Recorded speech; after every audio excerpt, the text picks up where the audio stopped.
Randonneuring is tough, and a lot can happen to derail an otherwise successful epic ride.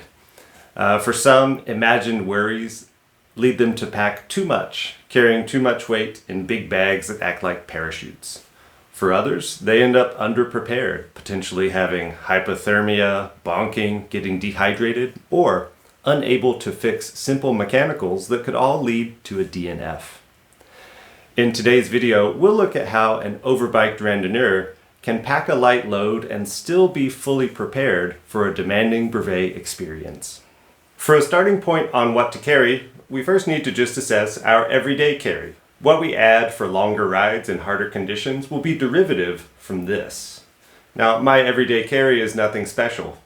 There's tools in a tool bag behind the seat. And instead of putting things in my jersey pocket, I prefer a small frame bag for things like snacks, windbreaker, phone, if there's rain coming, a light poncho. And because the pump doesn't fit in the small bag here on the seat, keep that in the frame bag too. For shorter riders, a long top tube bag might be better storage because there's no space in smaller frames because of water bottles. These frame bags are really convenient and easy to access, but make sure not to overpack them because they end up turning into a sausage and rubbing your legs when you pedal.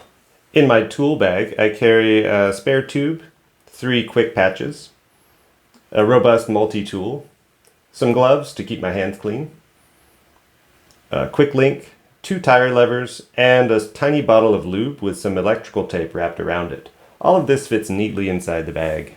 As a big rider in a subtropical climate, I also carry usually at least 2, but often 3 bottles, even on just training rides.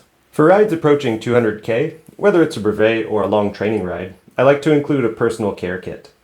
This includes extra chamois cream, sun cream, eye drops, lip balm, ibuprofen, anti-diarrhea pills, and some wet wipes to clean my hands, especially after applying chamois cream. For a few extra supplies, I also like to add a couple dollars in cash and a spare tube for longer rides. Add a 3rd or 4th bottle to pack about 2,000 calories worth of powdered drink mix on longer rides too, to supplement solid food nutrition. The course on the GPS is also supplemented with the same course downloaded to my phone using offline map service like OSM Android and a voice navigation app like QSheet for if the GPS fails. I would say internet service on your phone, a close contact who knows what you're doing and where you are, and a taxi app are also suitable additions for longer rides. Rides up to 300K require riding into the night to some extent. Because of that, conditions will probably get colder and your body will be exhausted enough that you're going to need some extra layers. For rides of that distance, for me, snacks move into a small top tube bag, and so does my phone. This frees up space in the main frame bag. Another thing to free up space is that things like a windbreaker and warm gloves move to my jersey pockets, which I haven't been using for shorter distances. This allows for the frame bag to be used for at least 1 light layer of extra clothing, as well as personal care items. When approaching 300K rides, it's likely that your GPS and maybe even your phone will need to be charged to finish up the ride. If that's the case, make sure to bring a charger adapter and the appropriate cable for your devices.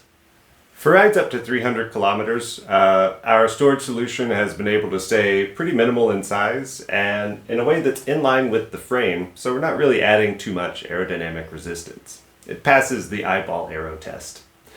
Rides approaching 400 kilometers, like flèches, which are usually around 370, and of course the 400K brevets, they complicate things a little bit. At rides at those distances, even quick riders will be riding mostly through the night, and that's going to put stresses on your body's thermoregulatory system. You'll be exhausted, it'll be cold, and the distance is also long enough that weather reports are less reliable. As such, you're going to need to carry more clothes, and our packing system needs to adapt to accommodate the extra bulk. My solution for this is to use a bikepacking style Seatpost bag.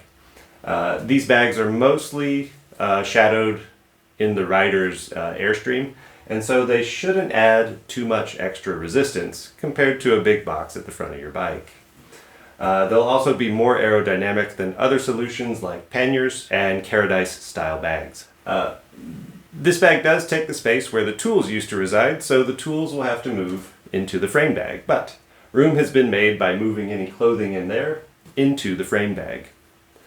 Other clothing like windbreaker will still reside in the jersey pocket.